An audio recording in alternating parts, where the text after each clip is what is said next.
जिनको प्यास लगी है ना, उनको ही पानी की कीमत हो सकती है। अगर प्यास न होना तो बहुत पानी पड़ा हो, कोई काम का नहीं है। पानी की कीमत तो तब बढ़ती है जब हमें प्यास लगती है। वैसे भगवान कृष्ण के दर्शन, उनके नाम, उनसे प्रेम करने की कीमत तब बढ़ेगी जब हमें उस भगवान को प्राप्त करने की तड़प हो, प्यास हो।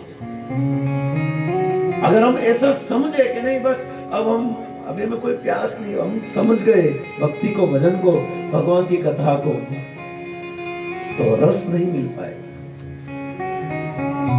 इसलिए प्रति पदम पूर्णामृत स्वादनम, महाप्रभु कहते जो साधक होते हैं ना, वो तो प्रति क्षण इस रस का स्वादन करते हैं, क्योंकि वो अपने जीवन को कृष्ण के प्रेम के प्यास से ही समझते हैं।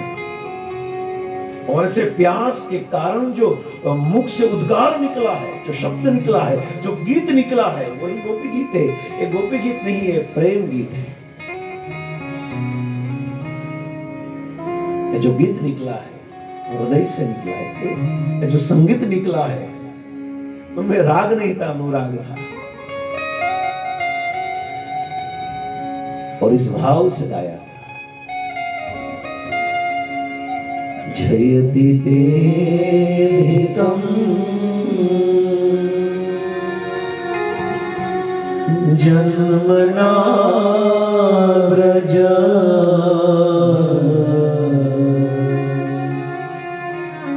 शयत इंदिरा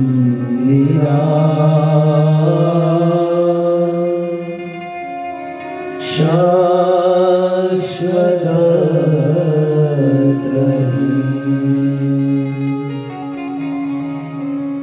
दयितदृश्यता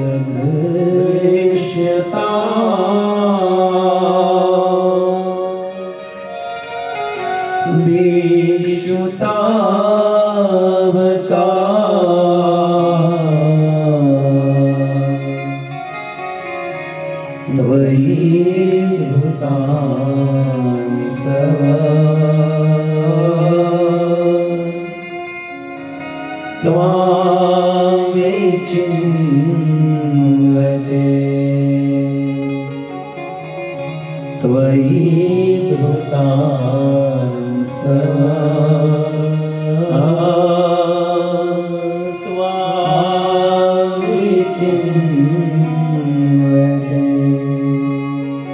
कृष्ण, आपका उत्तर होना ही, आपका जन्म लेना ही इस ब्रज की महिमा को, इस ब्रज की गोपियों को, इस ब्रजवासियों को, ब्रज की गैया को, इस ब्रज के गोपों की महिमा बढ़ा दी, ब्रज के रज की महिमा को बढ़ा दी, ब्रज की महिमा को बढ़ा दी। जयति अधिकम जन्मना व्रज, इतनी महिमा बढ़ाई, इतनी फेमस कर दी। कृष्ण आपके अवतरित होने से इस ब्रज की महिमा इतनी फेमस हो गई कि वैकुंठ में रहने वाली लक्ष्मी भी वैकुंठ को छोड़कर ब्रज में आ गई। शयत इंदिरा शाश्वत,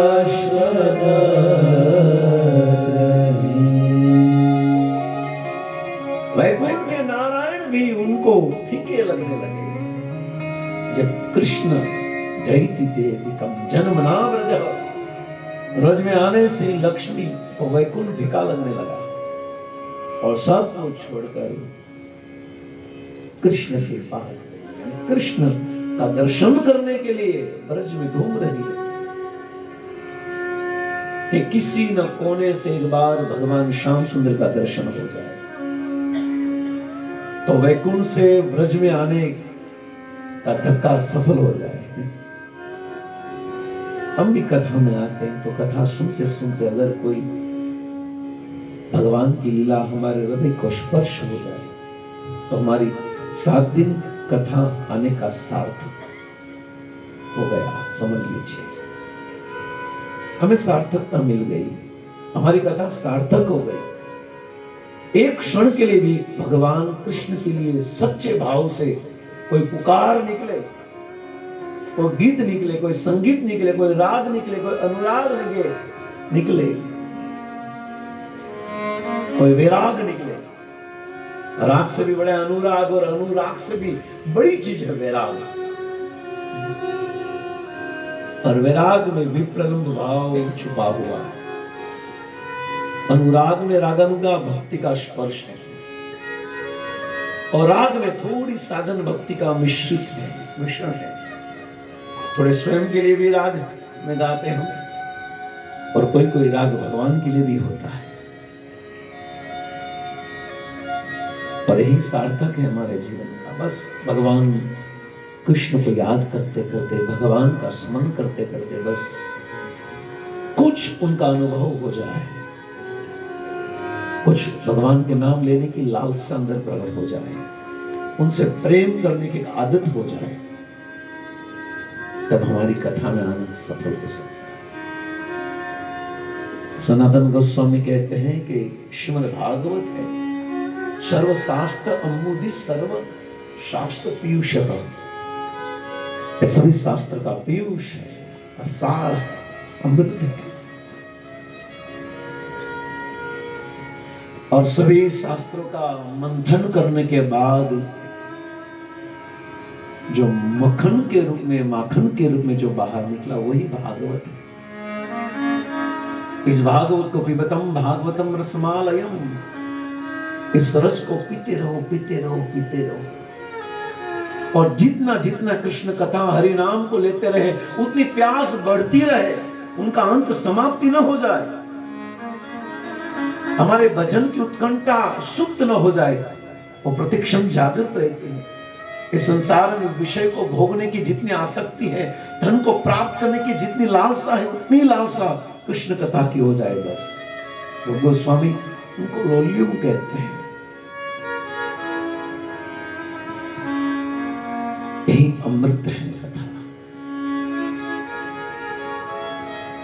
सभी शास्त्र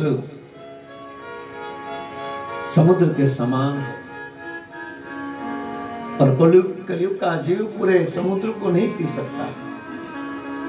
इतना हम ज्ञान पचा नहीं पाएंगे, डाइजेस्ट ही नहीं होगा। परंतु हाँ, क्षीर सागर के समुद्र का मंथन करने के बाद उनके अंदर अमृत को निकाला, वो अमृत का सेवन कर सकते हैं। वैसे शास्त्र बहुत नहीं थी, वेद पुकारे, उनको समझना बहुत मुश्किल है। परंतु इस्कॉन के संस्थापक आचार्य श्री प्रभुपाद जी की विशेष कृपा से इस भागवत को समझना एकदम सरल हो गया है। असंभव है इनको समझना, जानना, याद रखना, जीवन में उतारना। परंतु बहुत सरल भाव से श्री प्रभुपाद जी ने हमें समझा दिया। शिव सागर के मंथन के अंदर अमृत का पान करने से पहले समुद्र के अंदर से कालकूट विष निकला था और इसी विष को शिव जी ने पी लिया था और फिर बाद में पीयूष निकला, अमृत निकला और इसी अमृत निकलने के बाद इस अमृत का वितरण किया गया मोहिनी के द्वारा, भगवान के अवतार श्री मोहिनी के द्वारा। परंतु उस अमृत में भी बहुत झगड़ा हुआ। इसलिए तो जब सुखदेव जी के सामने परीक्षित महाराज भागवत की कथा सुन रहे थे, उसी समय स्वर्ग के देवता अमृत का कलश लेकर तो आए थे, परंतु सुखदेव और परीक्षित दोनों ने मना कर दिया। न डॉक्टर ने एक्सेप्ट किया, न दर्दी ने एक्सेप्ट किया। फिर भी डॉक्टर ने कहा कि भाई मैं तो डॉक्टर हूं, आप दर्दी को पूछ लो, अगर उनको प्रिय तो पिला दो, मुझे कोई प्रॉब्लम नहीं है। परंतु परीक्षित ने मना कर दिया कि अमृत तो नहीं पीना है, क्योंकि अमृत से थोड़े समय तक शांति मिल सकती है, पर चिर शांति, चिर काल तक शांति और आनंद और प्रेम इस अमृत से नहीं मिल सकता। क्योंकि इस अमृत को प्राप्त करने के लिए बहुत झगड़ा हुआ। वो अमृत को पीकर मैं क्या करूंगा? निकलने से पहले ही भगवान को कितना अवतार लेना पड़ा। सबसे ज्यादा अवतार समुद्र मंथन में तो लिया है भगवान ने। और अगले साल श्राद्ध में हम समुद्र मंथन की ही कथा करेंगे। अच्छा, बहुत बढ़िया है। इसमें समुद्र मंथन में भी बहुत शिक्षा मिलती है। तो जो समुद्र मंथन जो है, जो अमृत निकला, तो वो अमृत बाहर निकला तो कितना झगड़ा हुआ। भगवान धन्वंतरी लेकर आए तो उनके हाथ से असुर ने छीन लिया, फिर उनके हाथ से मोहिनी ने छीन लिया, फिर वापस देवताओं को पिलाया, और अभी देवताओं को नहीं मिला तब झगड़ा हुआ। बहुत बहुत माथाकूट थे यहाँ। और एक अमृत वो गरुड़ जी वाला, उनमें माथाकूट। महाभारत के जो स्टार्टिंग में आता है उनमें भी कितनी गड़बड़ी हुई। अपने मां को मुक्त करने के लिए अमृत को लेकर आए गरुड़ जी। तो जहां जहां अमृत आया वहां पर झगड़ा हुआ है, और जहां जहां भागवत कथामृत आया है वहां आनंद ही आनंद मिला है। तो हमें वो अमृत नहीं चाहिए, स्वर्ग वाला अमृत नहीं चाहिए, क्योंकि वो सीमित है। स्वर्ग वाला अमृत सीमित है, पर जो कृष्ण कथामृत है वो अनेक जन्म के थाक को, कथा का उल्टा थाक होता है गुजराती में, अनेक जन्म के थाक को उतारने वाली कथा है। और इसी कथा को तो हम सुन रहे हैं, जिनमें हम पहुंचे हैं। कल दोनों सुरुचि और उत्तानपाद का दूसरा विवाह हुआ, और प्रवेश करते समय ही सुनीति उनकी स्वागत करने के लिए आई, और सुरुचि को ये थोड़ा अंदर से अच्छा नहीं लगा, और उत्तानपाद ने सुनीति को स्पष्ट बता दिया कि ये सब चीजें। और फिर सुनीति ने अपने पति की बात को स्वीकार करके महल से दूर रहने लगी। और उसी समय कालांतर में सुरुचि और सुनीति दोनों को संतान हुए। जाए उत्तानपादस्य सुनुति सुरुचिस्तयो सुरुचि प्रेयसी प्रत्यु इतरायत्सुतो। यहां पर मैत्रेयी विदुर जी को कहते हैं कि सुनीति दोनों पत्नी थी, परंतु सुरुचि राजा को अत्यंत प्रिय थी, और सुनीति राजा को इतनी प्रिय नहीं थी। पहले प्रिय थी, पर शादी होने के बाद ऐसा ही होता है। शादी से पहले पुत्र अपने माँ बाप को इतना प्रिय होता है, इतना प्रिय होता है, अपने माँ बाप को बहुत प्रेम करता है, और शादी के बाद फिर वो अपनी पत्नी को प्रेम करने लगता है, और माता पिता को कम प्रिय होते, पर कम प्रिय होते, क्योंकि प्रभाव ज्यादा उनका रहता है ना, संग उनका आ गया। सुनीति का संग था तो परफेक्ट है, पर सुरुचि का संग हो गया ना, जो अपने रुचि के अनुसार अपना जीवन जी रहे, तो उनके संग में आने से उनका स्वभाव ही ऐसा हो गया। परंतु फिर दोनों को संतानें हुई। एक के संतान का नाम उत्तम, और सुनीति के पुत्र का नाम हुआ ध्रुव। ध्रुव यानी अटल, निश्चित। गीता में भी ये श्लोक आता है ध्रुव का, जातस्य हि ध्रुवमृत्यु ध्रुव जन्माद्यस्य च तस्मात् परिहार्यते किं शोचितुमर्हसि। ध्रुव अटल, जिनका जन्म है उनका निश्चित, दृढ़ निश्चय। ध्रुव का अर्थ ही होता है दृढ़ता, निश्चलता, और नाम जैसे ही गुण है ध्रुव के, दोनों खेल रहे थे। परंतु और ऐसे हाथ करके कहा, पिताजी मुझे भी गोद में बैठना है। पिताजी ने जैसे हाथ बढ़ाया तो एक दूसरा हाथ ऊपर आया।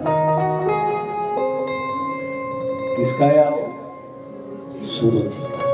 हम सब जानते हैं क्योंकि हम सब ने ऐसा हाथ दिया है। बीच में किसी को टोका तो है ही हमारे। तथा चिकीर्षमाणं तं सपत्न्या तनयं ध्रुवं सुरुचि श्रवतो राज्ञः सेव्यमाहातिवतर्विता। बालक ध्रुव जब अपने पिता के गोद में बैठने के लिए जा ही रहा था और प्रयत्न कर रहा था, और पिताजी तो देखा कि इनका प्रयत्न तो अच्छा है, पर मैं उनको उठा लूं, और उठाने के लिए हाथ भी बढ़ाया। पर सुरुचि स्मृतम राज्ञः सेव्यमाह अगति गर्विता। ऐसे हाथ बढ़ाया तो सुरुचि का हाथ ऊपर आया और कहा, वापस ले लो, वापस हाथ ले लो। और ले लिया। क्यों ऐसा किया सुरुचि ने? क्योंकि सुरुचि ध्रुव से ईर्ष्या कर रही थी। बालक के प्रति अत्यंत ईर्ष्या। यहां पर लिखा है, सपत्न्यास्तनयं ध्रुवं सुरुचि स्मृतम राज्ञः सेव्यम आह गति गर्वितः। ईर्ष्यम सब ईर्ष्यम, ईर्ष्या के साथ हाथ रखा था। क्योंकि वो हाथ भी देखो, कभी कभी पत्नी पुरुष को स्पर्श करती है तो उनके स्पर्श से बहुत मालूम पड़ता है। जोर से स्पर्श कर, यानी रुक जाओ, वो गुस्से हो रही है। अच्छा काम करो, ठीक है, बढ़िया, स्पर्श से मालूम हो जाता है ना। यार ढीको ही मारे तो स्पर्श हो जाता है। यानी जब सुरुचि ने उत्तानपाद की पीठ पर हाथ रखा तो हाथ का मूवमेंट कुछ ऐसा था। एक तो नाखून बड़ा होगा इससे, और कलयुग में तो नाखून बड़ा थे ना, सफेद कलर ना, मोटा ना बड़ा, हो एक्स्ट्रा जॉइंट करते हैं। ऐसा कुछ है कि नहीं? हाँ है, बोलो तो।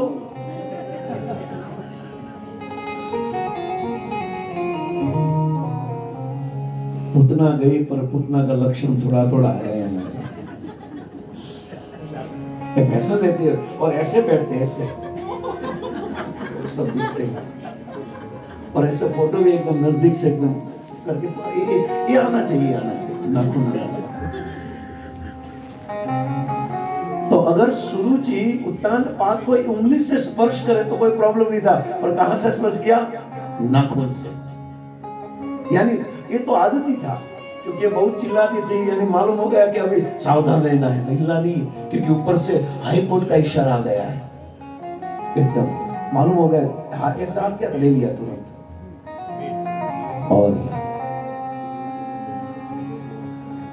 और दंभ से, यहां पर शब्द लिखा है मैत्रेय, दंभ पूर्वक, यानी ईर्ष्या तो थी, उनका पुत्र गोद में था, पर ध्रुव गोद में बैठने का प्रयास कर रहा था, और उत्तानपाद को भी प्रेम जागृत हो रहा था।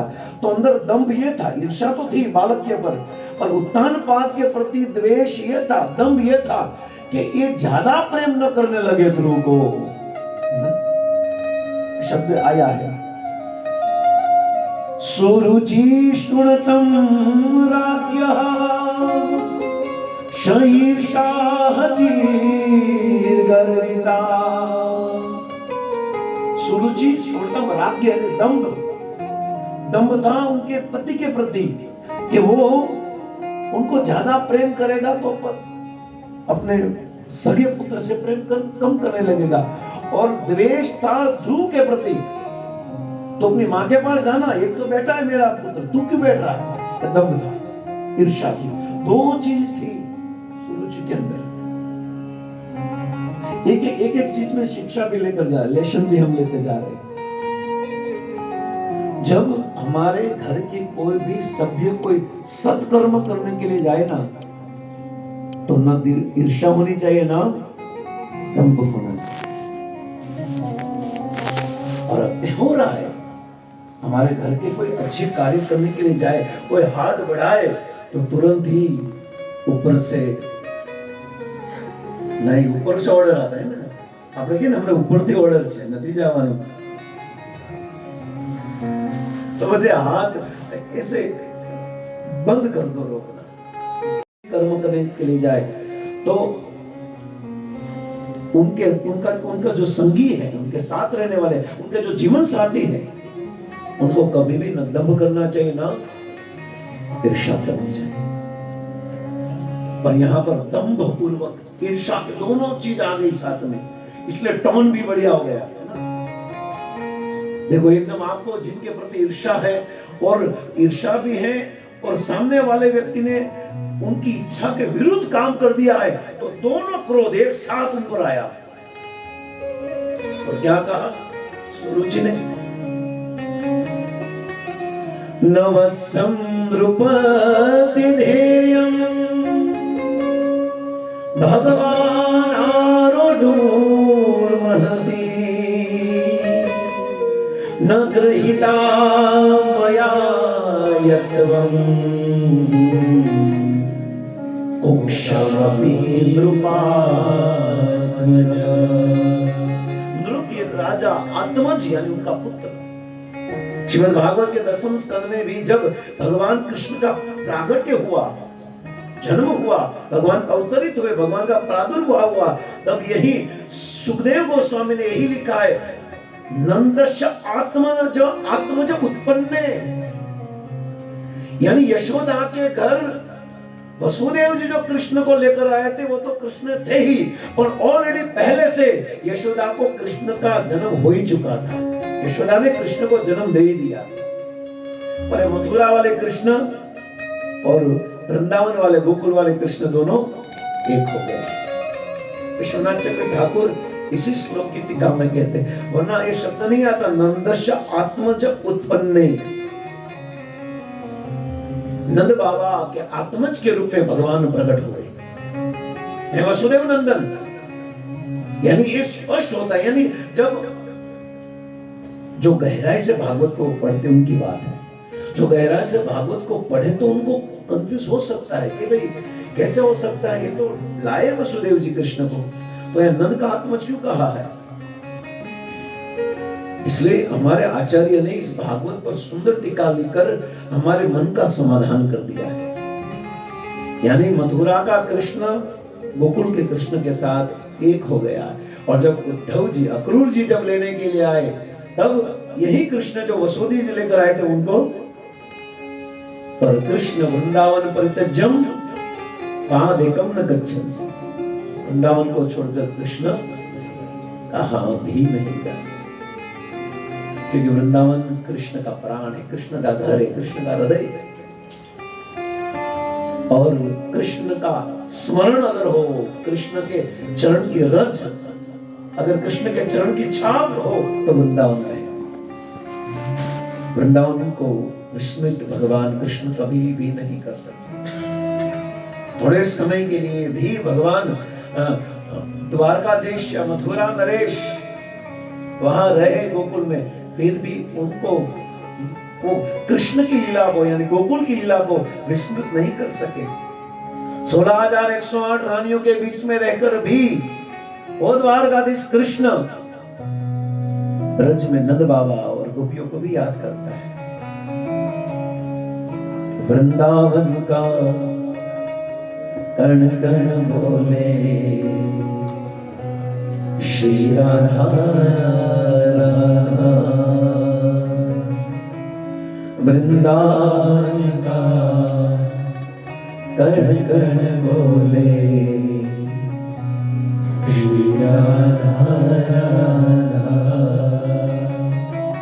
श्री राधा राधा श्री राधा राधा श्री राधा राधा श्री राधा राधा श्री राधा राधा श्री राधा श्री राधा श्री राधा देवन के बंदर बोले श्री राधा जीवन के बंदर बोले श्री राधा राधा। और इसी राधा का नाम लेकर, जो राधा का नाम लेकर मुझे राधेश चले जाते हैं, जो जिनकी राधा जिनकी विषय वो है राधेश। बहुत अर्थ होता है क्या? राधा जिनके विषय वो कृष्ण। और आचार्य तो बड़े उच्च रस से आस्वादन करते हैं। राधा जिनकी विषय वो है राधेश। और सामान्य अर्थ ये होता है कि राधा के विषय, जैसे रामेश्वर। रामेश्वर के भी अनेक अर्थ बताए हमारा आचार्य सनातन गोस्वामी। राम जिनके ईश्वर है वो रामेश्वर। अर्थ है बहुत, एक छोटे छोटे शब्दों में से अनेक अनेक संस्कृत के अर्थ मर्म को, सार को समझ सकते हैं। पर कृष्ण वृंदावन को छोड़कर अदृश्य होते हैं। गोपियों को छोड़कर भगवान चले नहीं गए थे। समझो, थोड़े भाव से सुनिए, गोपी को छोड़कर कृष्ण चले नहीं गए थे, कृष्ण वहीं थे। पर गोपियों के अंदर कुछ ऐसी चीज आ गई जिनके कारण गोपियां कृष्ण को देख नहीं पा रही, बाकी कृष्ण वहीं खड़े थे। भगवान के मुख से निकली हुई बांसुरी की आवाज रात को सुनी। पति सुतान भवन भातृ बांधवान सबको छोड़कर रात को कृष्ण के सामने आ गई, बंसी बट के सामने। और भगवान ने देखा और भगवान ने कहा क्यों आई? भगवान ने, गोपियों ने कहा आपने बुलाया इसलिए आई। तो बुलाया क्यों? बोले जाओ जाओ अपने घर पे चली जाओ। घर पे आपके पति, आपके सास ससुर, आपके पुत्र संबंधी राह देख रहे होगे। अरे तो राह देख रहे हो तो देखे, आपने हमें क्यों बुलाया? मैं तो पागल हूं, मैं तो कभी नहीं बुला सकता हूं, मेरा काम है बुलाना। आपको आना ना, आप देखिए ना। और गोपियों ने कहा सर्व धर्मम परित्यजन। ये श्लोक 100% गोपियों को टच होता है। ये श्लोक गोपी ने इस श्लोक का पूरा अनुभव किया है। हमने तो खाली गाया है, याद रखा है, कंठस्थ किया है, उनका अर्थ कर सकते हैं, उन पर प्रवचन दे सकते हैं, 1 2 4 5 जितना प्रवचन देना वो दे सकते हैं। पर अगर इस श्लोक को जीवन में किसी ने उतारा है तो किसने? गोपियों ने। भगवान ने गोपियों की जांच की कि सब कुछ छोड़कर आ गए, बाहर से, अंदर से है कि नहीं भाव। कृष्ण तो अंदर देखने वाले हैं। इसलिए एक डॉक्टर की तरह, जैसे दर्दी को एक डॉक्टर देखता है ना, वैसे कृष्ण गोपियों को देख रहे कि अंदर से तो ठीक है ना, ये धड़कन को सुन रहे कि इनकी धड़कन में कृष्ण है कि काम है। और भी सब सर्च करने के बाद फिर पूरा रिपोर्ट बना दिया, पूरा रिपोर्ट बने और सब रिपोर्ट अच्छा हुआ। और बस साइन करने के लिए जा रहे थे, उस समय गड़बड़ी हो गई। थोड़े के लिए भगवान ने रिपोर्ट कैंसिल कर दिया, क्योंकि थोड़ा क्या आ गया? मद आ गया, अहंकार आ गया। और इस अहंकार के कारण भगवान अदृश्य हो गए। भगवान आई थे पर गोपियों ने उनको देखना बंद कर दिया, देख नहीं पा रही थी। इतनी श्रेष्ठ अवस्था में रहने वाली गोपी भी अंदर, उनके अंदर भी थोड़ा अभिमान आ जाए, मद आ जाए, मान आ जाए,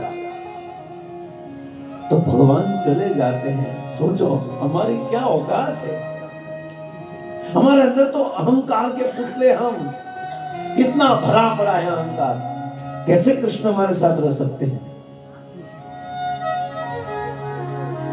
नहीं छोड़ सकती गोपियां। याद करिए भगवान के उस शब्द को, याद करिए भगवान की उस वाणी को, याद करिए कि भगवान कितनी सुंदर वाणी है आपकी। मधुरया गिरा वल्लुवा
थोड़ा भी मद आ जाए, भगवान ऑन द स्पॉट छोड़कर चले जाए। इसलिए हम भजन करने वाले साधक बहुत ध्यान रखें, बहुत ध्यान रखें। और यहां पर सुरुचि ने उत्तानपाद को कहा, इसमें दिव्य ईर्ष्या भी छुपी थी और उनके पति के प्रति गंध भी था अंदर। और कहा नवत्सह, पहले ही शब्द है नवत्सह, यानी पति को नहीं कहा, परंतु पहले किसे कहा? ध्रुव को कहा। ध्रुव 5 साल का था। नवत्सं द्रुपेति शन्यं भवान रोडुमहर्ति न गृहीतो मया यत्वं मोक्षामि द्रुपात्मज। हे बालक, हे वत्स, न वत्सं द्रुपति यानी राजा, धिषणम यानी गोद। हे बालक, तू राजा के गोद में नहीं बैठ सकता। क्यों?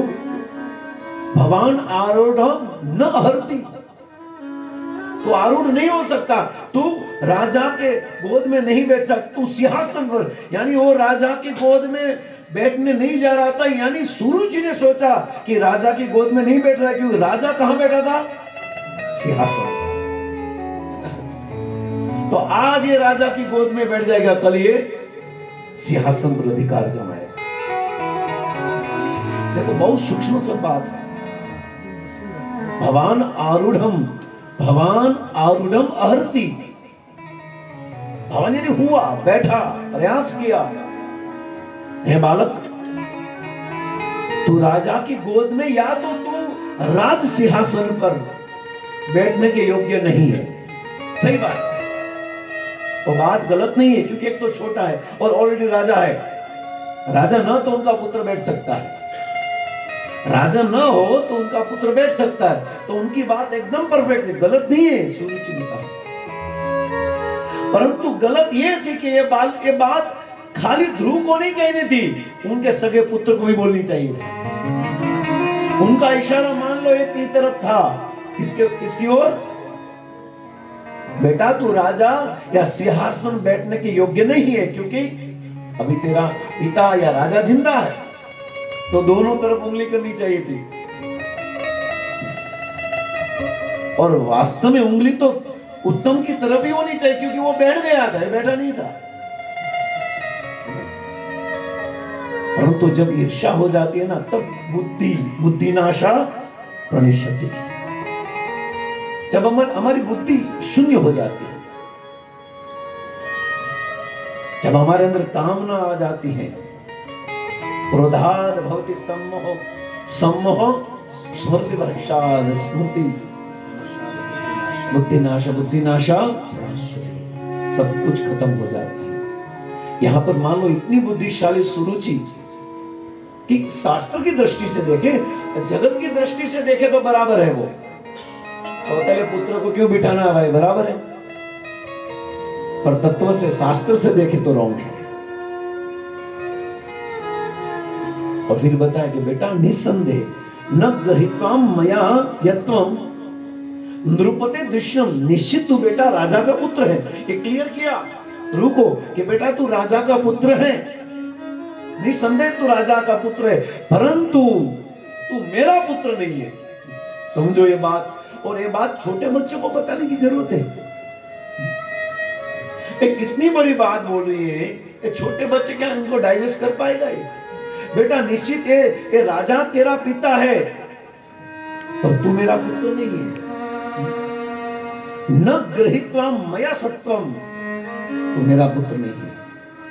कुक्ष अपि नृपात्मजम, नृप यानी राजा का आत्मज है तू, पर कुक्षी तू मेरे गर्भ से जन्म नहीं लिया, मेरे कोख से जन्म नहीं लिया बेटा,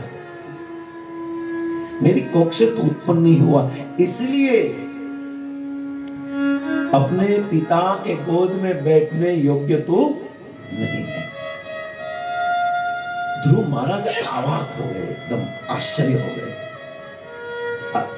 गांडी हूं बोले से पागल।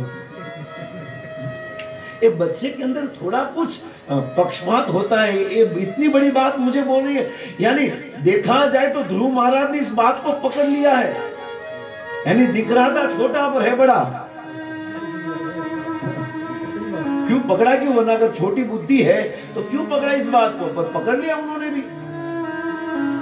प्रभुपाद जी ने बहुत सुंदर बताया कि दूसरे शब्द में अप्रत्यक्ष रूप से उसने ध्रुव महाराज को बता दिया कि यद्यपि तू राजा का पुत्र है, परंतु तूने दूसरी रानी के गर्भ से जन्म लिया है, इसलिए वैध पुत्र नहीं है, तो मेरा पुत्र नहीं है।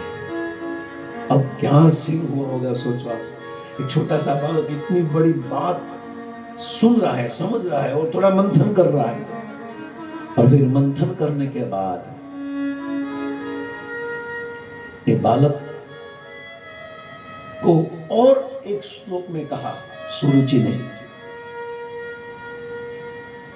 हे बालक तूने मेरी कोख से जन्म नहीं लिया, वरना अन्यथा तूने दूसरी स्त्री से उत्पन्न हुआ, अतः तुम्हें ज्ञात होना चाहिए कि तुम्हारा ये जो प्रयास है, जो प्रयास तू अपने पिता के गोद में बैठने का प्रयास करे वो व्यर्थ है, क्योंकि पहला चांस तो मेरे पुत्र को ही मिलेगा। आप जो मन में इच्छा लक्ष्य लेकर आए हो कि मैं अपने पिता के गोद में बैठूंगा, तो वो लक्ष्य आपका परिपूर्ण होने वाला नहीं है, क्योंकि आप पिता के गोद में बैठने के लिए असमर्थ हो।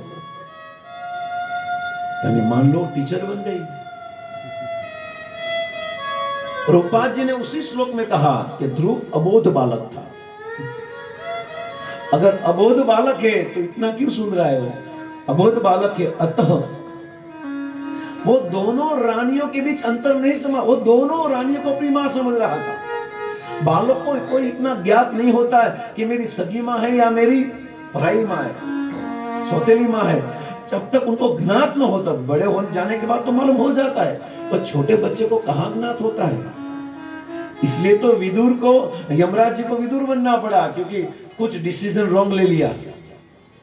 मंडली और ऋषि जो एक पशु के सिंग को लगा रहे थे, कांटा लगा रहे थे, जो उड़ने वाला, उनको क्या गुजराती बोलते हैं वहां, पतंग जो होता है, तो उनके पीछे वो डोरी बांध कर उड़ाते ना, ऐसा हम तब छोटे थे तब।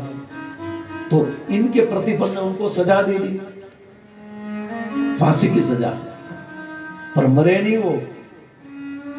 और फिर उनको उतारा, तुरंत ही गए यमराज जी के पास, महाराज आज तक मैंने कोई भी ऐसा पाप नहीं किया, तो आपने फांसी का फंदा मेरे गले में क्यों आया? तब यमराज जी ने कहा कि आप जब छोटे थे ना, तब आपने छोटे, एक पतंग था, उनके पूंछ में एक कांटा लगाया था, उनका फल आपको मिल रहा है। तो ऋषि ने कहा कि यमराज जी, जब बालक 5 साल के अंदर होता है तब उनको कोई ज्ञात नहीं होता है, अगर वो ज्ञान से अगर कोई कर्म ना करे तो उनको फल क्यों मिले? वो तो अनजाने में कर रहा है, उनको थोड़ा मालूम है। आपको न्याय देना नहीं आया, ऐसे बोल रहे थे, यानी आ ही रहा था, पर ऐसे भगवान की योजना थी। जाओ, मैं आपको श्राप देता हूं कि आप मृत्यु लोक में जाकर दासी के पुत्र बन जाओ। और वही यमराज जी कौन बन गए? तो यहां भी ये छोटा था, रूपा जी के बहुत बालक है। अतः दोनों माताओं के बीच में अंतर नहीं, ये दोनों को अपनी मां समझ रहा था, पर चुप था। पर ये जो बात कही अब, वो बात को सुनकर ध्रुव महाराज के नीचे जमी हुई गई। क्या कहा सुरुचि ने? तब साराध्य पुरुषम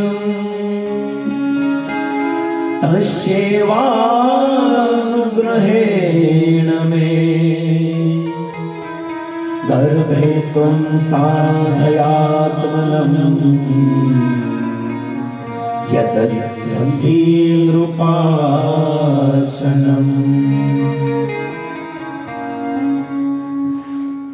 अभी फिर भी ध्रुव प्रयास कर रहा था पिता के गोद में बैठने का। मां बता रही थी, एक के ऊपर एक थप्पड़ मार, शब्द की थप्पड़ दिए, लाइव फिजिकली थप्पड़ नहीं थी, पर शब्द की थप्पड़ दी। फिजिकल थप्पड़ कोई मारे अच्छी है, पर शब्द की थप्पड़ का निशान तो जीवन भर रहता है।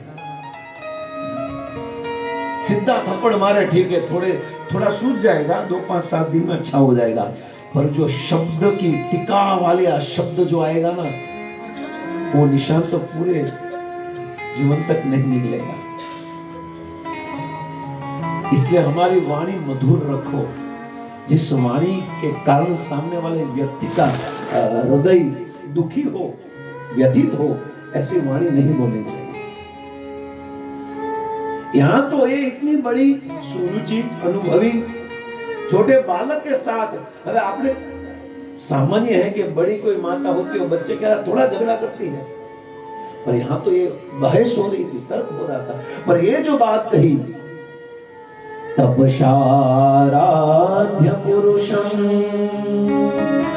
तस्यैव अनुग्रहेण। बेटा, अगर तू चाहता है कि तेरे पिता के गोद में बैठना है, तुझे सिंहासन पर बैठना है या राजा बनना है, तो पहले तू तपस्या कर। तपस्या आराधना में, ऐसे कोई नहीं बैठ सकता डायरेक्ट। तपस्या आराध्य, तपस्या करके भगवान को संतुष्ट कर। और जब तुम राज सिंहासन में बैठने चाहते हो तो तुम्हें कठिन तपस्या भी कैसी? कठिन तपस्या करनी चाहिए। और प्रश्न हो सकता है कि भाई सुरुचि ने क्या कहा, तपस्या बराबर किसकी? यहां पर स्पष्ट कहा, तुम्हें भगवान नारायण, भगवान कृष्ण को प्रसन्न करना चाहिए, और वे तुम्हारी पूजा से प्रसन्न हो गए। जब आप कठिन तपस्या भगवान कृष्ण की करोगे तब भगवान प्रसन्न हो जाएंगे। प्रसन्न होने के बाद फिर आपको पूछेंगे कि आपको क्या चाहिए, तब ध्रुव बताना कि मुझे सुरुचि के गर्भ से जन्म लेना है। गांडी देने दे, गांडी।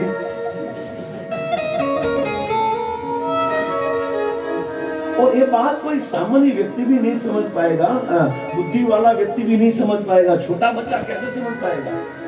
पर हाँ, बात अच्छी की उन्होंने, बस। और जो भी है ये बात में माल है, क्योंकि तपस्या, कठिन तपस्या की करने के लिए कहा, पर किसकी? स्पष्ट है। श्री प्रभुपाद जी कहते हैं कि सुरुचि ध्रुव महाराज से इतनी ईर्ष्यालु थी कि वो अप्रत्यक्ष रूप में उसने अपना शरीर बदलने के लिए कहा, है ना? कितनी ईर्ष्यालु, बोले ये शरीर से तो तू मेरा पुत्र बनेगा ही नहीं, अगर मेरा पुत्र बनना है तो शरीर छोड़ दे, ये शरीर से तो पुत्र नहीं बनेगा। यानी प्रभुपाद जी कहते हैं कि सुरुचि ने अप्रत्यक्ष रूप में ध्रुव महाराज को शरीर बदलने की बात या मरने की बात की, सीधी बात, मर जा तू। और डायरेक्ट कोई बोले मर जाना तू, उसे जब गोल घुमा कर बोल रही है। हम जब झगड़ा करते हैं, जब हम अपने पुत्र को कोई मारता है, अपने बेटे को जो बाजू वाले उनका फ्रेंड कोई मारता है, तो झगड़ने के लिए नहीं जाते। मारा छोकरा ने मारवा करता पहला मरी केम नो क्यों, अपने वो नहीं कहते। तो इनडायरेक्ट सूरज यहाँ यही कह रहे कि तू मर जा, पर एक डायरेक्ट शब्द हेवी लगता है, इसलिए क्या कहा? कठिन तपस्या कर, भगवान विष्णु को प्रसन्न कर, संतुष्ट कर। जब भगवान प्रसन्न हो जाए तो भगवान जब वरदान मांगने के लिए तो कहे तो बोलना कि मुझे सुरुचि का पुत्र बनाओ। गांधी जो तारो पुत्र बनाए, पर रास्ता दिखाया, मतलब अधूरा था रास्ता, लक्ष्य बराबर था, पर मांगना थोड़ी गड़बड़ी थी। वो मांगना भगवान ठीक कर देंगे आगे, पर रास्ता बराबर था। प्रभुपाद जी कहते हैं कि यहाँ पर कह रही है सुरुचि के पहले तुमको मरना होगा, और तब अगले जन्म में उसके घर में शरीर धारण करेंगे, तभी ध्रुव महाराज अपने पिता के सिंहासन पर बैठ पाएंगे। अभी गर्मा गर्मी चल रही है। इसके बीच मैत्रेय मुनि ने विदुर जी को कहा, सुन सुन विदुर, ये सब हो रहा था। और क्या कहा मैत्रेय ने? मातु सपत्न्या सदुरुक्ति वेदः सदृशं दण्डहतो यथाहि हित्वा विषण्तं पितरं सनवाचम् जगामातो प्ररोदन सकाशम्। मैत्रेय मुनि ने विदुर जी को कहा, हे विदुर, सुन, ये गर्मा गर्मी हो गई है ना? फिर आगे नहीं बताया। मान लो मैत्रेय सोच रहे थे कि मैं ज्यादा बताऊं और विदुर के अंदर कुछ क्रोध आ जाए, कुछ अपराध आ जाए ना, इसलिए वहां रोक दिया।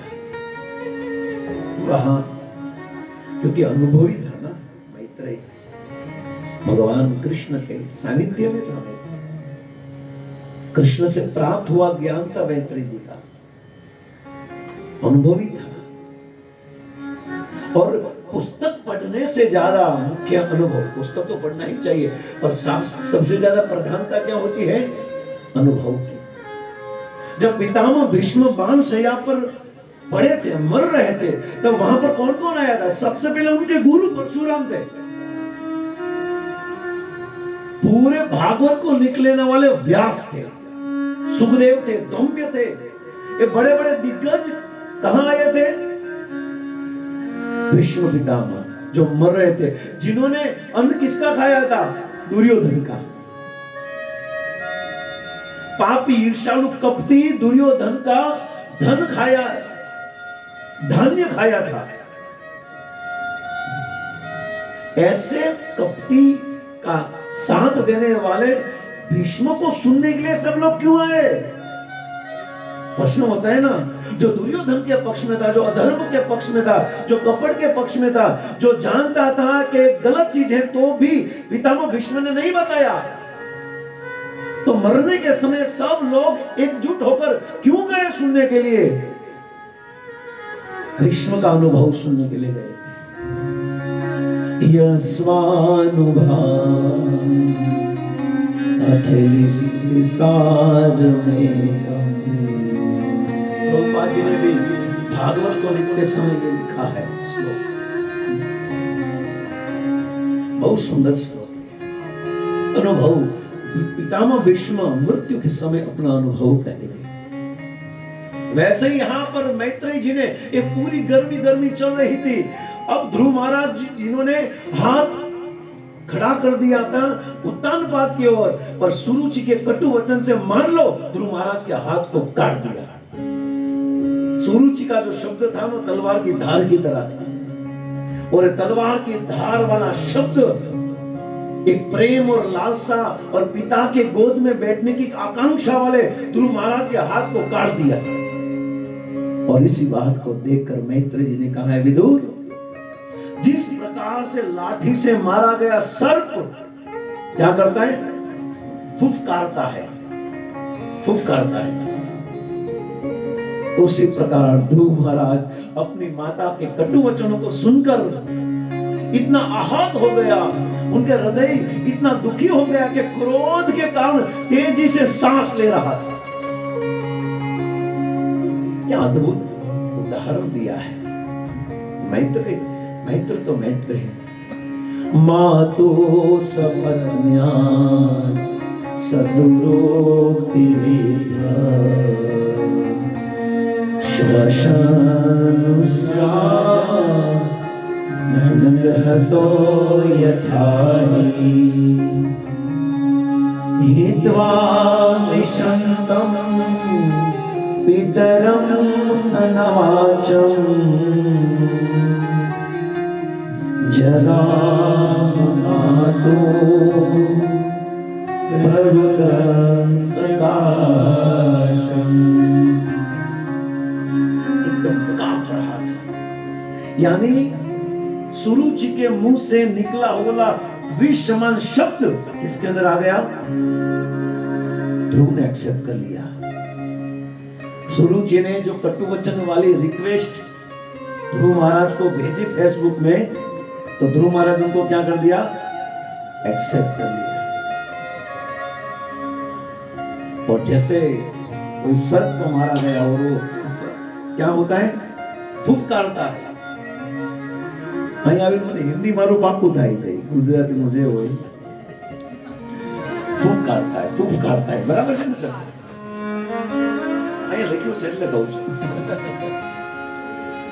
वैसे ही ध्रुव महाराज सुरुचि के कटु वचन को सुनकर कांप रहे थे क्रोध से, और क्रोध से तेजी से सांस लेने लगे। पर एक चीज उन्होंने देखी यहां पर, क्या देखी?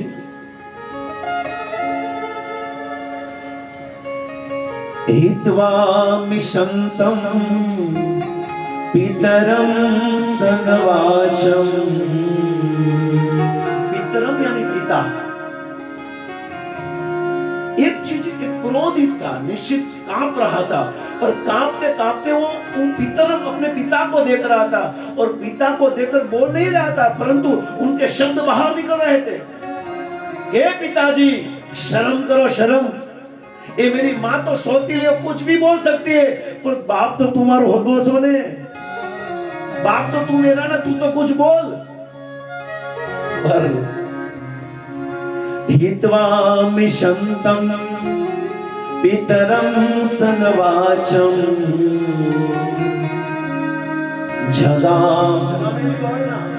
जगाम मातु, माता की ओर प्ररुदं सकाशम्।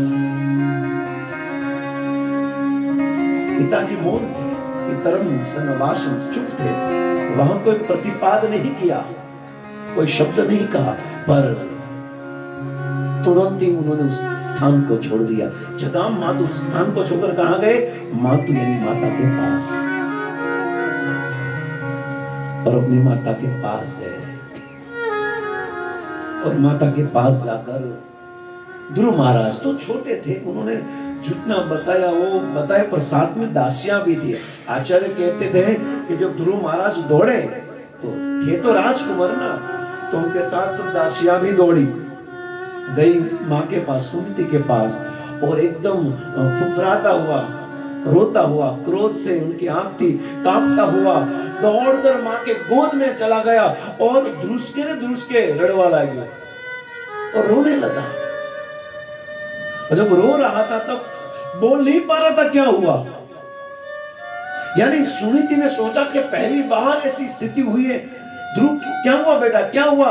ध्रुव बोल रहा था, थोड़ा थोड़ा बोल रहा था। साथ में जो दासियां थी उन्होंने पूरा वृतांत सुना दिया कि क्या था। और फिर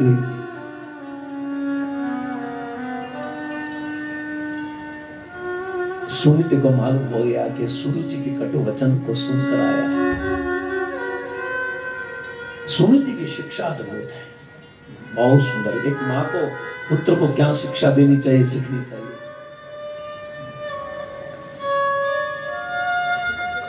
पहली शिक्षा सुनीति ने कहा पुत्र को देखकर, क्या कहा?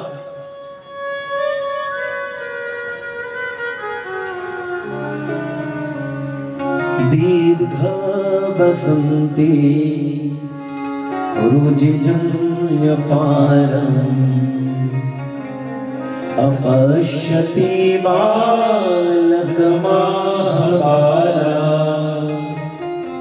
मामङ्गलं तात परेषु मस्ता भुजे जनो यत् परदुःखग्रस्ता। तेजी से सांस ले रहा था और दुखद स्थिति में अपना इलाज ढूंढ रहा था कि मैं क्या करूं, कौन सी चीज मुझे शांत करेगी, क्योंकि बहुत बड़ा घाव लेकर आया हूं, बहुत बड़ी ईजा हुई है उनकी। शरीर से बाहर से ईजा नहीं थी, अंदर से ईजा थी। शरीर की ईजा तो ऑपरेशन से ठीक होती है, पर अंदर की ईजा तो, अंदर का जो रोग है और अंदर जो प्रहार हुआ है ना, उनका समाधान तो प्रेम से ही हो सकता है, कृपा से ही हो सकता है, उपदेश से ही हो सकता है। अर्जुन बाहर से बीमार नहीं था, अर्जुन अंदर से बीमार। और मान लो ध्रुव इलाज ढूंढ रहा है कि मुझे कौन शांत करेगा, और उसी समय ध्रुव को अपने गोद में लेकर कहा, बेटा पुत्र, मां, सौतेली मां ने मुझे बहुत कटु वचन कहे, उनको क्या अधिकार है मुझे कहने का? मामा तू मुझे कोई एक शब्द बोले ना तो मैं स्वीकार करूं, पर वो मुझे क्यों बोले? पर ठीक है, चलो सौतेली बोल सकती है, पर मां मेरी कंप्लेन ये है, मेरी फरियाद ये है कि मेरा बाप सगा था, वो चुपचाप सुन रहा था। उनको कम से कम बोलना चाहिए था ना कि ए चुप हो जा भाग्यवान। गुजराती मांगे तारो जीवड़ो मोढ़ामा नाख, अपनी जीवा को मुंह में डाल, बोल सकते थे। हस्तिनापुर की सभा में, पूरी सभा में जब द्रौपदी का चिरहरण हो रहा था, तब कोई भी व्यक्ति क्यों नहीं बोला? चलो सबकी बात छोड़ दो, पर भीष्म को तो बोलना चाहिए ना। और द्रौपदी को पूरा विश्वास था कि भीष्म तो कुछ ना कुछ कहेंगे, पूरा भरोसा भीष्म पर था, और एक भी शब्द पितामह भीष्म ने नहीं कहा। कभी कभी घर में हमारा न बोलना भी सबसे बड़ा युद्ध होने की संभावना हो सकती है। घर के जो वडील होते हैं ना, घर के जो बुजुर्ग होते हैं, यानी जिनकी घर में चलती है, उनको कभी कभी समय के अनुसार बोलना चाहिए, चुप नहीं होना चाहिए। अगर पितामह भीष्म उस समय कुछ बोल देते, ओ महाराज चुप रहो आप, ए दुर्योधन आ तारी माया जाल हंकेल, बोल सकता था, भीष्म अधिकार था, और भीष्म के सामने कोई भी नहीं बोल सकता था। और एक शब्द भी भीष्म ने क्यों नहीं कहा? और उनकी जो चुप्पी थी ना, वो महाभारत का कारण बनी है। हमारे घर में जब वडील जब जरूरत है तब नहीं बोलते ना, तो हमारे घर में भी छोटी छोटी महाभारत होती है। घर के जो वडील हैं, जिनकी घर में चलती है, कृपा करके जब जरूरत पड़े ना तब बोलो, चुप मत रहो, क्योंकि आपके चुप रहने से युद्ध हो सकता है घर में। खाली भीष्म इतना बोल देते थे ना, महाराज ये आप ठीक नहीं कर रहे हो, तो भी द्रौपदी को शांति मिलती, पर नहीं मिली, बोला ही नहीं कुछ भीष्म से। बड़ी शिक्षा है। ક્યારેક ક્યારેક ઘરનો વડીલ ચૂપ રહે ને, એનું સૌથી મોટું ઝઘડવાનું કારણ છે। મૌન आवश्यक है, जरूरी मौन आवश्यक है, पर जहां जरूरत पड़े वहां पर बोलना चाहिए। नारी विवश नर सकल दोसाई। तुलसीदास जी ने सही कहा कि नारी के वश इतना, नारी के प्रति इतना वशीभूत हो चुका है पुरुष कि अधर्म को भी स्वीकार कर रहा है। उनका परिणाम बहुत भयंकर होने वाला है। और ये हुआ यहां पर पितामह भीष्म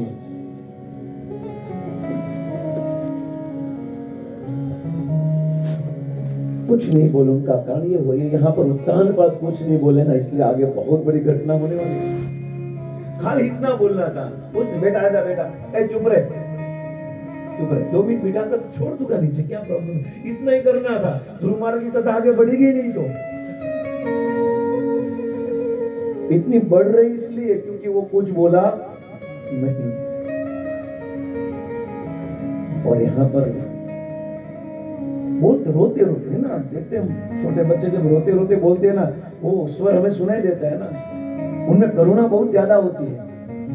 जब बच्चा रोता है ना, नाटक करके रोता है तो उसमें करुणा कम दिखती है, पर सचमुच में रोता है और बोलता है ना तो उसमें करुणा ज्यादा दिखती है। उनके शब्द हमारे हृदय को टच करते हैं। પછી मां के नहीं बेटा આવી जा, કાઈ વાંધો नहीं बेटा जवा दे, અને કે ना ऐसे ही यहाँ पर सुनीति ने कहा बेटा आजा मेरे पास, और गोद में बिठा दिया और हाथ सिर पर मारे थे। बोले मैं छोड़ूंगी नहीं उनको। 5 साल का बच्चा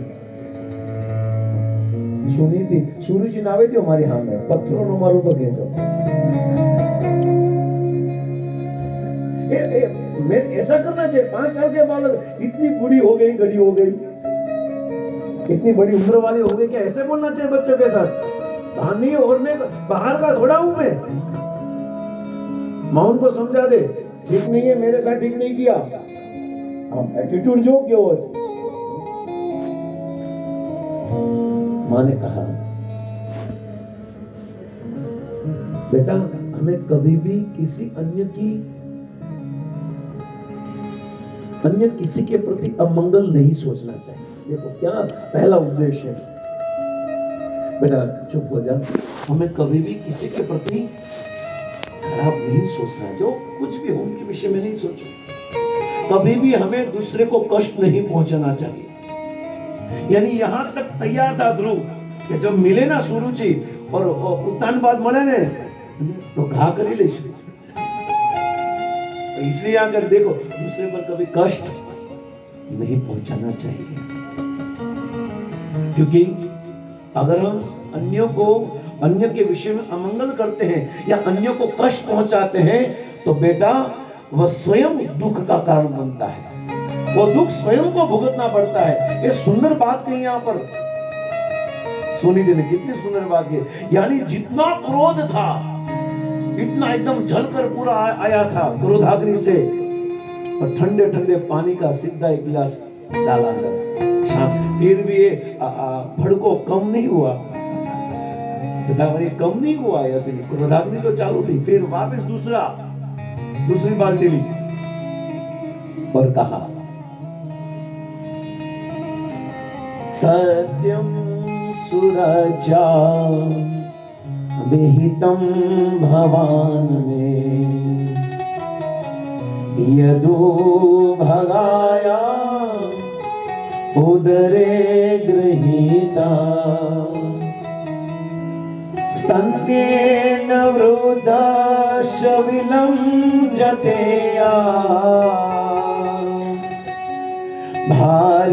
भार्यातिवावो धूमिपास्तिमाम।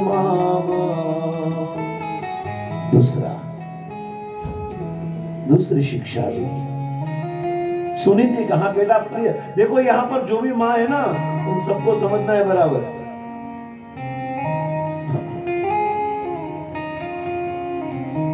कि हमें अपने पुत्र को क्या शिक्षा देनी चाहिए। और झगड़ कर आए, स्कूल से किसी के साथ झगड़ा करके आए, कुछ भी करके आए, तो कि माता को अपने पुत्र को क्या शिक्षा देनी चाहिए। और दूसरी शिक्षा, देख बेटा, सुरुचि ने जो भी कहा वो सच कहा। सत्यम सुरचा अभिहितम भवान में। सत्यम सुरुचा यानी सुरुचि ने जो कहा वो सत्य कहा। विलज्जतेयाम एकदम परफेक्ट किया। यदु भाग्या उदरे गृहीतम, उदर यानी यद भाग्य, तेरा भाग्य ही ऐसा है कि तू मेरे गर्भ से जन्म हुआ। ये भाग्य का फल है, क्योंकि तुम्हारे पिता मुझको अपनी पत्नी तो क्या अपनी दासी तक नहीं समझते। यदु भाग्या उदरे गृहीत्वाम स्तन्येन हृदश्च विलज्जते माम भार्येति न। पत्नी भी नहीं समझ रहे, पत्नी की बात छोड़ दे, परंतु वो मुढ़म इदम पतिमाम, वो मुझे दासी भी नहीं समझ रहे। ये हमारा भाग्य है। उन्हें मुझे स्वीकार करने में लज्जा आती है। उन्हें लज्जा नहीं आती, पर ऊपर जो वावाजोड़ू है ना माथे, उनके कारण। बेटा तेरे पिता को मुझे पत्नी बोलने भी क्या आती है?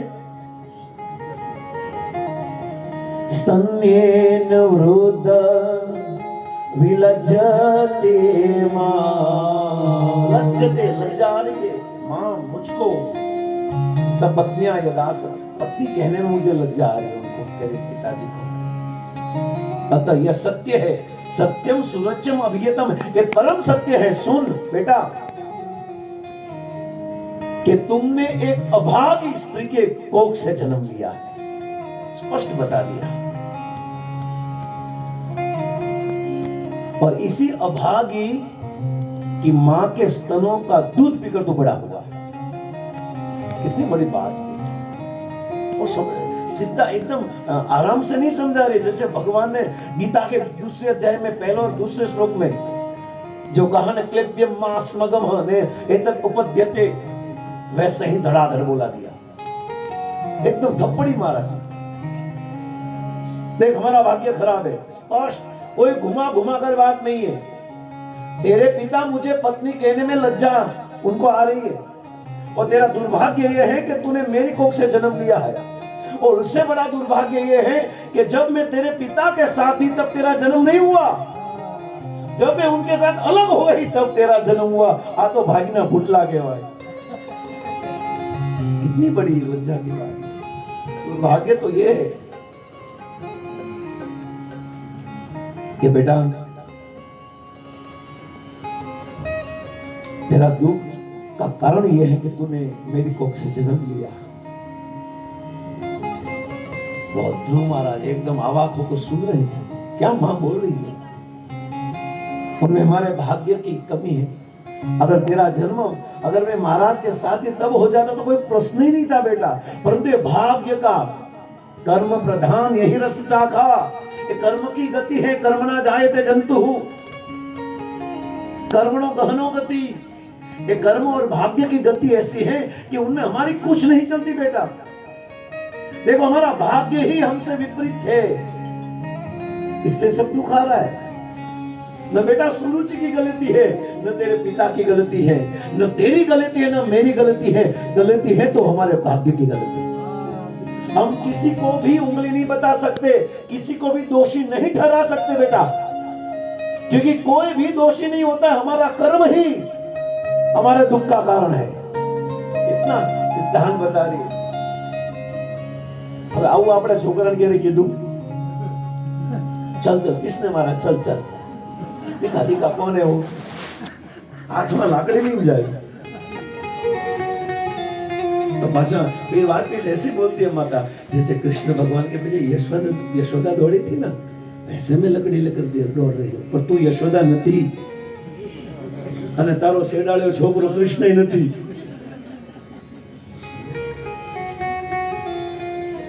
तो सोचने की बात है, कितना स्पष्ट एकदम क्लियर कट बात हो रही है सुनीति, ऐसा फुसलाने वाली बात नहीं है।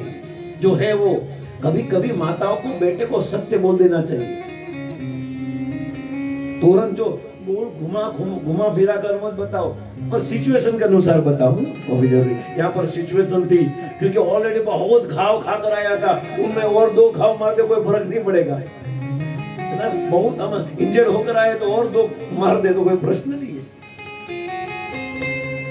यहाँ पर शांत करने के लिए ये भाग्य ही प्रबल है। भाग्य की एक दूसरी ठंडी बाल्टी डाली ध्रुव पर शिक्षा की। तीसरी बाल्टी ध्रुव ने कहा, सूरज ने कहा, आतिष्ठ तत्तात्मिसत्व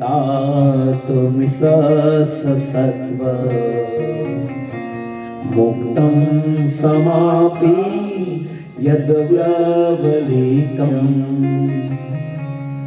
आराधयो दक्ष जय पाद पद्म यदक्ष से ध्यान सनातमो तथा।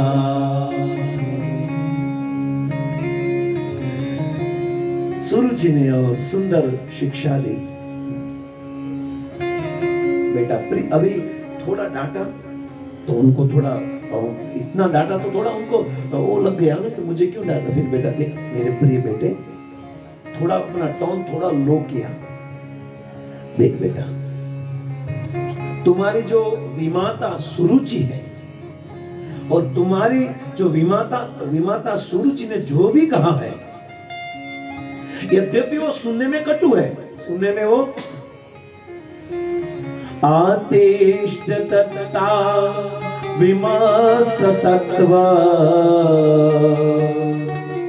मुक्तं समायान यद विवेकम।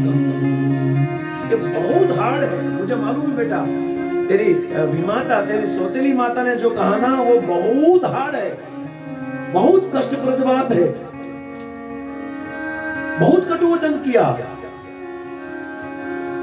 परंतु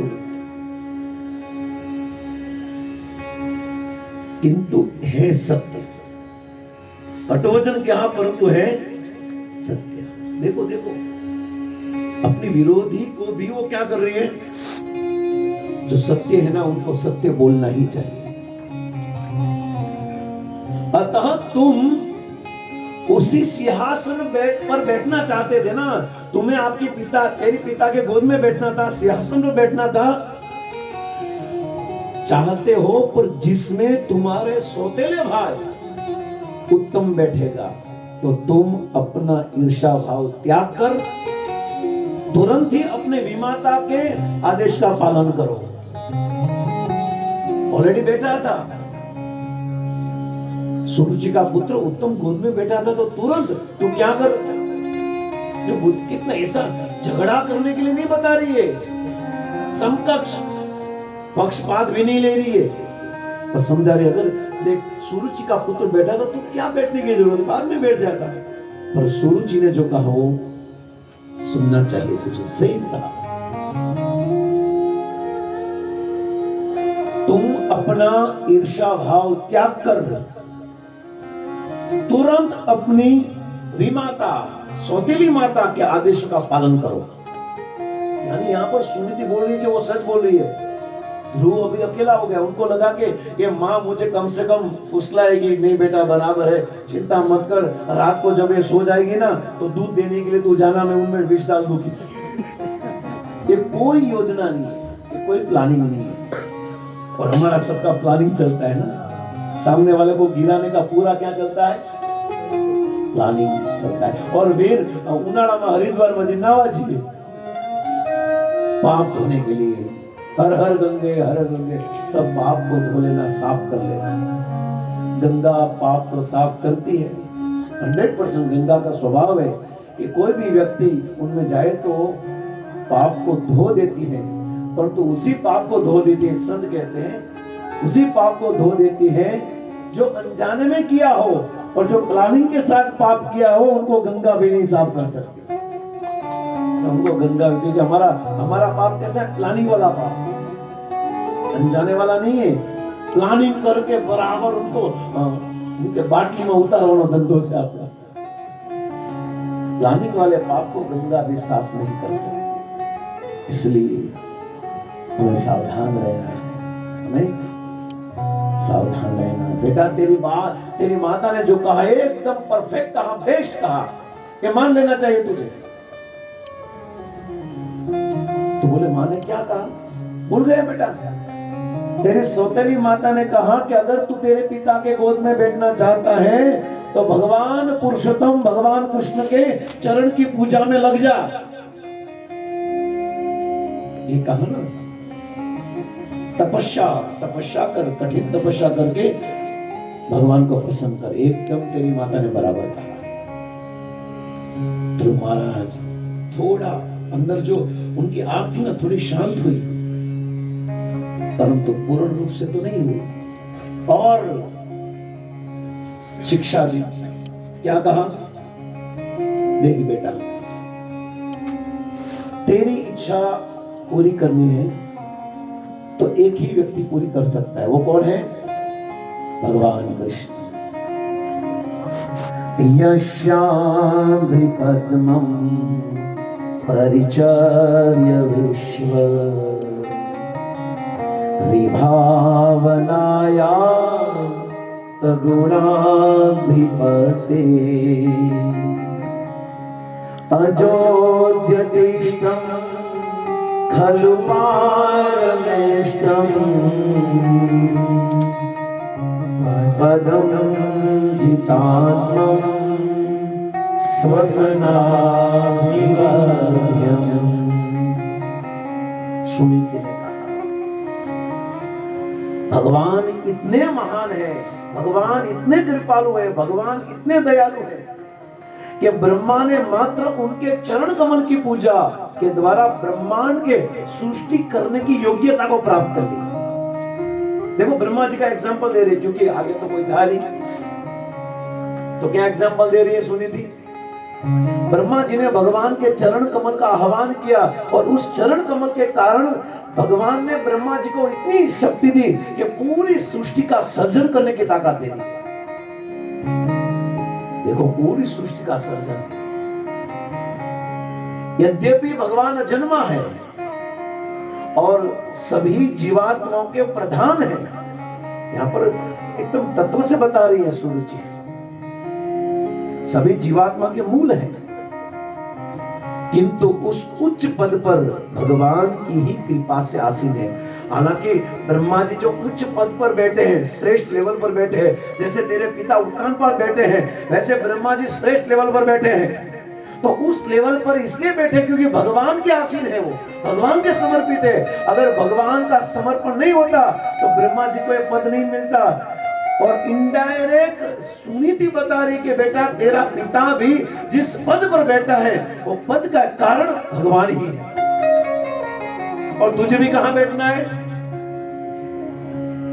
उस पद पर बैठना है। तो उस पद पर बैठने का कारण भी कौन हो सकता है? भगवान ही हो सकते हैं। इसलिए कहा यस्याहि पद्मं परिचार्य विश्व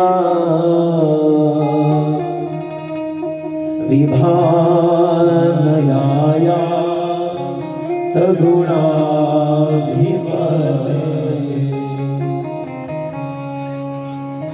कितनी सुंदर बात। अब एक एक श्लोक इतना बढ़िया है, पर આપણો समय वो भागी रही हो, इसलिए जल्दी आगे तो बढ़ना है, हो जाना है, क्योंकि आज पहुंचा देना है ध्रुव को, जंगल में मोकली देवो। उच्च पद पर आसीन ब्रह्मा जी हैं या तेरे पिताजी हैं, सब भगवान कृष्ण की कृपा से ही अधीन है, जिनकी आराधना बड़े बड़े योगी ऋषि मुनि विद्वान बड़े बड़े तपस्वी जो करते हैं और मन तथा प्राण वायु को रोक कर करते हैं, अपने प्राण और वायु को रोक कर करते हैं। और फिर सुनीति ने अपने पुत्र को कहा कि तुम्हारे बाबा जो मनु ने दान दक्षिणा के साथ बड़े बड़े यज्ञ संपन्न किए, वो सब कृपा भगवान, यानी बताया कि आपके जो पिता और उनके जो पिता मनु महाराज जो स्वयं मनु हैं, जिन्होंने अनेक यज्ञ किए, वो यज्ञ के पीछे भगवान का ही नाम है। यानी हर जगह पर हर स्थान पर सुनीति अपने पुत्र को बता रही है कि सर्व कारण कौन है? भगवान कृष्ण ही है। तो तुझे भी जो प्रॉब्लम हुआ है, समस्या हुए, उनका कारण भी कौन है? उनका समाधान भी कौन है? कृष्ण ही है। ले जाओ और भगवान की तपस्या करो। फिर ध्रुव महाराज ने सोचा कि मां मैं सच बताऊं, अभी मेरी महत्वाकांक्षा और बढ़ गई है। आपने जब बात की उत्तान पाद की, स्वयं मनु की, ब्रह्मा जी की, ये सब बड़े बड़े की बात, बड़े बड़े पद की बात की ना, तो मुझे पद ही चाहिए अब। और मुझे उत्तानपाद के सिंहासन, राजपद नहीं चाहिए। उत्तानपाद जिस सिंहासन में बैठा है ना, वो राज सिंहासन नहीं चाहिए। तो बेटा कौन सा सिंहासन चाहिए? मुझे उनके पिता मनु महाराज जैसा भी सिंहासन नहीं चाहिए। तो कौन सा चाहिए? मेरे दादा ब्रह्मा जैसा भी पद नहीं चाहिए, तो ब्रह्मा से भी बड़ा पद मुझे चाहिए मां, और मैं वो पद प्राप्त कर कर दिखाऊंगा। देखो छोटे से बच्चे में ताकत तो जो कैसी है।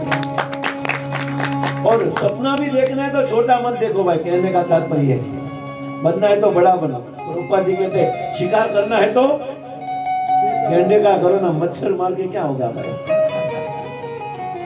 शिकार करना है तो बड़ा करो, बड़ी ही चीज करो, छोटी चीज करने में कोई मजा नहीं है भाई। हमारे परम पूज्य जयपताका स्वामी महाराज सब कुछ बड़ा, कोई भी काम छोटा नहीं है। कितनी बड़ी सब डिजायर, बड़ी बड़ी डिजायर, सब महत्वाकांक्षा, कोई छोटी छोटी नहीं है, सब बड़ी बड़ी चीज ही है। सपना देखना भी है तो कौन सा देखो? बड़ा देखो। और तब कहा कि बेटा अब जा तू वो लक्ष्मी के पति नारायण के पास। अगर ये लक्ष्मी चाहिए, पद चाहिए, तो कहां पर जा? नान्यम ततम पलाशलोचना दुःखचितं ते मृगयामि कश्चन यो मृग्यते हस्तगृहीत पद्मया श्रेयं तरेगं वृगमो माया। बेटा हे प्रिय ध्रुव, कमल के दलों जैसे नेत्र वाले भगवान के अतिरिक्त मुझे कोई ऐसा नहीं दिखता जो तेरे दुखों को दूर कर सके या तेरे सपनों को पूरा कर सके। ब्रह्मा जैसे अनेक देवता लक्ष्मी देवी को प्रसन्न करने के लिए लालायित रहते हैं। अनेक अनेक देवी देवताओं लक्ष्मी को प्रसन्न करने के लालायित रहते हैं, परंतु लक्ष्मी जी भी स्वयं अपने हाथ में कमल का पुष्प लेकर भगवान कृष्ण की सेवा करने में तत्पर रहती है। अर्थात कहां जाओ, कहां पर जाओ? अब मैत्रेय जी ने कहा एवं सजल्पितम मातुरा कन्या जगमं वचः सन्नेम्यमात्मनात्मनं निष्कामां पितृपुरातः। मैत्री मुनि ने कहा, इतना सुंदर ध्रुव महाराज के उपदेश को सुनकर वस्तुतः अपने मनोवांछित लक्ष्य को पूर्ण करने के लिए, अपने मनोरथ की पूर्ति हेतु सोचने लगे क्या करें। अतः अपनी बुद्धि और दृढ़ संकल्प के साथ ध्रुव महाराज और मन ही मन अपने चित्त में इन सभी दुखों का समाधान करते हुए और अपने लक्ष्य को पूर्ण करने के लिए सबसे बड़ा पद, सबसे बड़ा सिंहासन, यानी दादा से भी बड़ा सिंहासन, परदादा जैसा सिंहासन को प्राप्त करने के लिए क्या किया? घर को छोड़ दिया, ग्रह त्यागम। तो महाराज ने छोड़ दिया और कुछ लेकर नहीं गया। मम्मी जल्दी बैग तैयार करो, नाइट ड्रेस 2-3 डालना, और बरमुंडा ना जो बरमुंडा, क्योंकि चलने में तकलीफ होती है, और सॉक्स डालना क्योंकि वहां पर वो सर्प बक रहते तो काट न दे, और कुछ दवाइयां पूरा पैकेट रखना मेडिसिन की। माथું નો દુખે, ડેન્ગ્યુ થઈ જાય કે જે પણ હોય, પેટમાં દુખે, થાક, એનર્જી બની રહે, કારણ કે લાંબા રૂટ પર જાઉં છું, लंबे रूट पर जा रहा हूं, सब तैयारी कर देना मैया। ऐसा कोई सीधा आ जाए, ग्रह त्यागम। यहां पर कहते हैं ना, मैत्री उवाच सन्निह आत्मनम निष्कामम पितृपुरातः। अपनी कामना को पूर्ण करने के लिए, अपनी इच्छा को पूरी करने के लिए, अपने लक्ष्य को प्राप्त करने के लिए निष्काम निश्चकामम पितृपुराण, अपने घर को छोड़ दिया और कोई भी आशा नहीं रखी कि कुछ लेकर जाए। याद रखो, लक्ष्य को प्राप्त करने के लिए अगर हम सब इकट्ठा कर दौड़े ना तो लक्ष्य नहीं मिलेगा। लक्ष्य को प्राप्त करने के लिए तो दौड़ो सीधा, पीछे मत देखो कौन क्या हो रहा है, बस दौड़ते रहो। अगर पीछे देखने के लिए जाओगे ना तो आपकी गति थोड़ी कम हो जाएगी। कृष्ण को प्राप्त करने के लिए आगे बढ़ो, दौड़ो बस, पीछे मत देखो। पीछे देखने के लिए जाओगे ना तो गति में अवरोध आ सकता है। हाँ, रुकना है, जहां वैष्णव अपराध हो वहां पर हैंड ब्रेक के साथ रुक जाओ, ब्रेक भी मारो और हैंड ब्रेक भी मारो।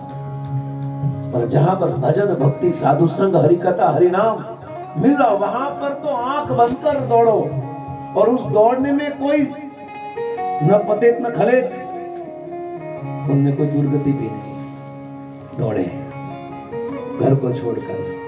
यहां सूचित किया गया है कि ध्रुव महाराज ने अपने पिता की राजधानी को छोड़ दिया और भगवान की खोज करने के लिए एकांत स्थान में चले गए, भगवान को ढूंढने के लिए चले गए, क्योंकि उनको मालूम है कि मेरी इच्छा भगवान के अलावा कोई पूरी नहीं कर सकता, कृष्ण के अलावा। याद रखो, इस संसार में संसार की चीज भी चाहिए ना आपको, इस भौतिक विषय वस्तु भी चाहिए ना, तो भी कृष्ण के पास जाओ, क्योंकि वो एकदम बराबर समझकर हमको देंगे, सही समझकर, उनको साफ कर क्लियर कर शुद्ध कर पवित्र कर हमें वो चीज देंगे। मांगना है तो कृष्ण के पास ही मांगो, जो भी मांगना है आपको। चतुर्विधा भजन्ते माम सुकृतम अर्जुन आर्धताति जिज्ञासु ज्ञानी च भरत ऋषभ, जो भी मांगना है पर किसके पास मांगो? भगवान के पास मांगो, क्योंकि वो वही चीज देगा जो हमारे लिए हमारी आवश्यकता है। हम मांगेंगे वो नहीं देंगे, वो देगा, पर वो भी मिक्स रहेगी ना। हमें चॉकलेट चाहिए तो वो चॉकलेट देगा, पर वो चॉकलेट के अंदर दवाई डालकर देगा। कृष्ण तो ऐसा है। बाकी अन्य जो लोग हैं ना, अन्य देवी देवता, वो खाली चॉकलेट ही देंगे, ले बेटा चॉकलेट 5 स्टार डेयरी मिल्क ले। पर कृष्ण जो है ना, वो क्या करेंगे, वो इस चॉकलेट के अंदर दवा भी डालकर देंगे, तो चॉकलेट से ज्यादा दवा का प्रभाव होगा। और यहाँ पर ध्रुव महाराज, प्रभुपाद जी यही कहते हैं, एकांत स्थान में चले गए। प्रहलाद महाराज के यही उपदेश के मन की शांति चाहने वालों को ग्रस्त जीवन के समस्त कलमश से मुक्त होकर वन में जाकर भगवान की शरण ग्रहण करनी चाहिए, प्रभुपाद जी कहते हैं। परंतु शिव प्रभुपाद जी की कृपा के कारण हमें वन में जाने की जरूरत नहीं है। मैचलेस गिफ्ट ही हमारा वृंदावन धाम है। यही क्या है हमारे लिए? प्रभुपाद जी ने यह भी कहा है कि गौड़ीय वैष्णव के लिए यह वन वृंदा का वन या वृंदावन है। यदि मनुष्य वृंदावन में वृंदावनेश्वरी यानी श्रीमती राधा रानी की शरण ग्रहण करता है, और यहाँ पर आकर हम क्या करते हैं, कृष्ण और राधा रानी की शरण ग्रहण करते हैं, तो प्रहलाद महाराज, ध्रुव महाराज क्या हुए, भागे बिना कुछ बोले, और रोका भी नहीं है सुनीति ने कि बेटा रुक जा, ये है वो है। कल मुझे याद है, कल मैंने सुमित्रा और लक्ष्मण जी की बात आधी छोड़ दी थी, आपको तो याद ही है, मुझे मालूम है, खाली स्मरण करा रहा है कि मैया में जाओ, मेरे प्रभु राम के साथ में जाओ। तब ये प्रसंग दोनों टच होते हैं, इसलिए मैंने छोड़ दिया था कि जब ये दोनों आए ना तब साथ में बोलूं ना। यहां पर भगवान को प्राप्त करने के लिए दौड़े ध्रुव महाराज। सुनीति ने जैसे कहा कि बेटा तेरी इच्छा को पूर्ति करने वाला एक ही भगवान नारायण कृष्ण विष्णु है, और वो कहां मिलेंगे, वृंदावन में, उनकी तपस्या करने से मिलेंगे, और जब वो मिल जाए तेरी इच्छा पूर्ति होगी, दौड़ तू। तो तुरंत क्या किया, दौड़े ध्रुव महाराज, दौड़े, और यहां पर पूछने के लिए आए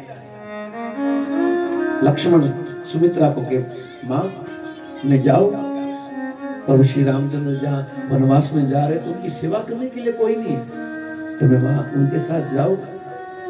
यही सुमित्रा और सुनीति दोनों एक ही हैं, सराशि वाली 6 बेट, और दोनों वन में ही जा रहे हैं, प्रभु भी वन में जा रहे हैं, और वो प्रभु के साथ लक्ष्मण भी कहां जाने वाले हैं, तो परमिशन लेने के लिए आए, मैं जाऊं। लक्ष्मण जी जब सुमित्रा के पास जा रहे थे ना, तब उनके पैर बहुत भारी हो रहे थे,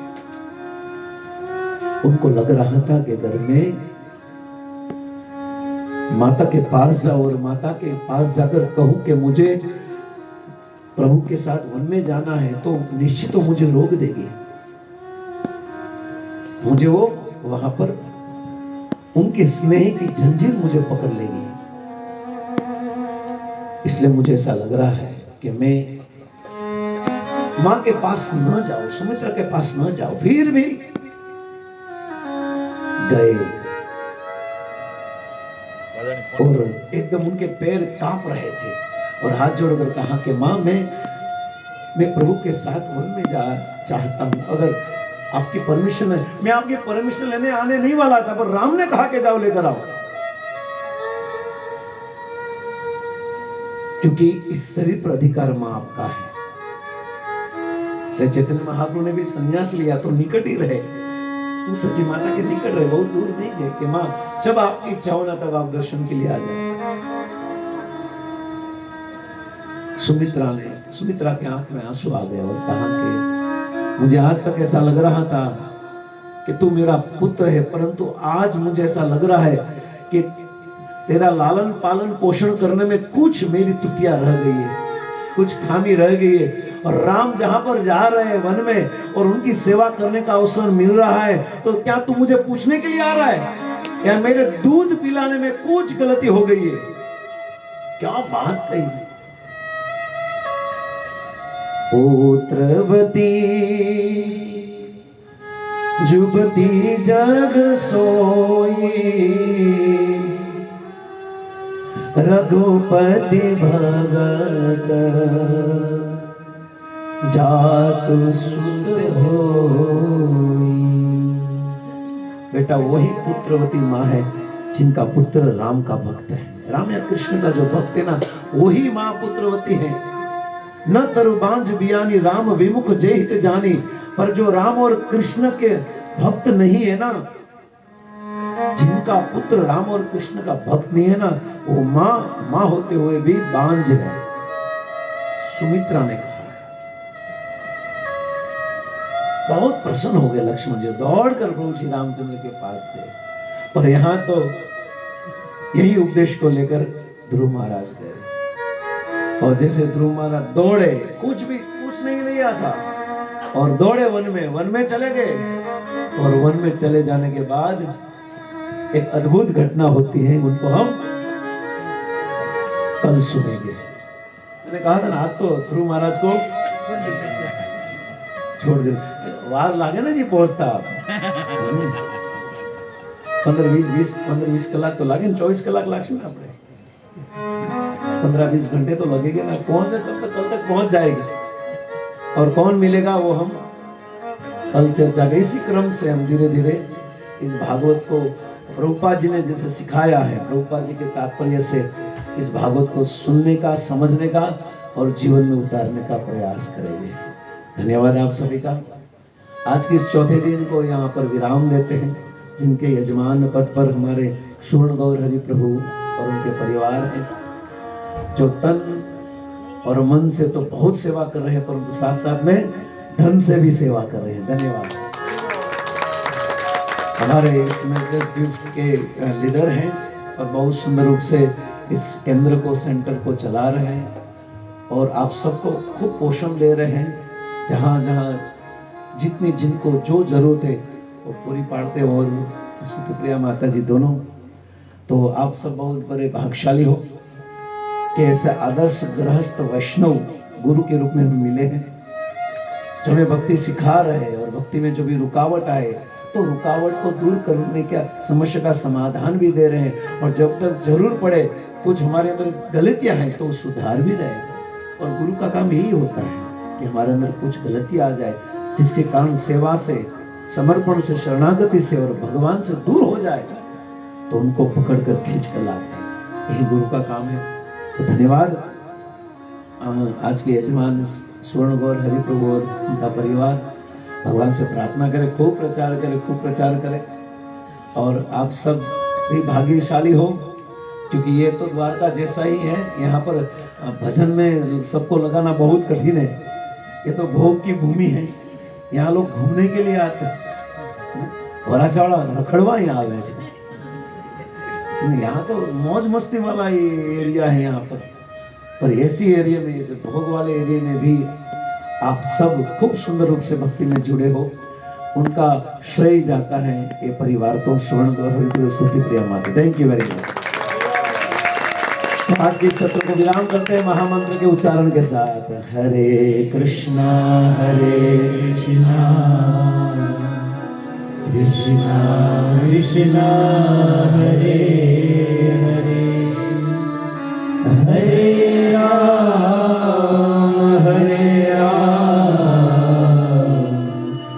राम